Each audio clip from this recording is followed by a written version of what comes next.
ঢাকা তুলনায় সিলেট মানে এটা তো কম্পেয়ার করাই উচিত না। ঢাকা খুবই ক্রাউডি পলিউটেড সিটি, আর সিলেট তো অনেক পলিউশন মুক্ত, একদম অক্সিজেন চারদিকে সবুজ। হ্যাঁ, অবশ্যই ভালো, সিলেট তো ঢাকার চেয়ে অনেক ভালো। জাফলং গিয়েছি, রাতারগুল গিয়েছি, তারপর আগুন পাহাড়, তারপর আরেকটা প্লেস নাম মনে করতে পারছি না, মানে রাস্তার পাশে আরও কিছু কিছু স্পট আছে, ওগুলো দেখতে দেখতে গিয়েছি আর কি। আর সাদা পাহাড়, সরি সাদা পাথর।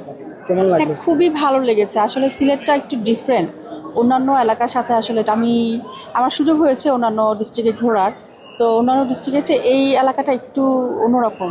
প্রকৃতির মধ্যে শান্তশিষ্ট একটা নিরিবিলি পরিবেশ, আর মানুষগুলো অনেক ভালো মনে হয়েছে, খুব ভালো এনভায়রনমেন্ট, খুব ভালো লেগেছে। আসলে আমার অনুভূতি অনেক ভালো। এটা আসলে ঘোরা হয়েছে অনেকবার, তো কিছু কিছু বুঝতে পারি আর কি।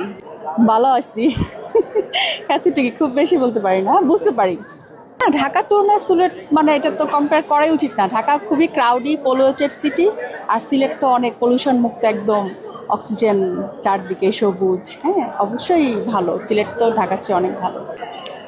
10/10, অবশ্যই 10/10, সব কিছু মিলিয়ে আমি মনে করি অনেক ভালো। মানে ট্যুরিজমের জন্য কেউ যদি বেড়াতে চায়, একটু শহরের পরিবেশ থেকে রিলিফ পেতে চায়, আমি মনে করি সিলেটে আসা অনেক অনেক ভালো প্ল্যান। আমি আসলে দেখা গেছে রাত 12টা-1টার সময় আমি কিন্তু যেমন পানশিতে আমি খেয়েছি, সো আমার কাছে মনে হয়েছে সিকিউরিটি সিস্টেম অন্যান্য ডিস্ট্রিক্টের তুলনায় অনেক ভালো।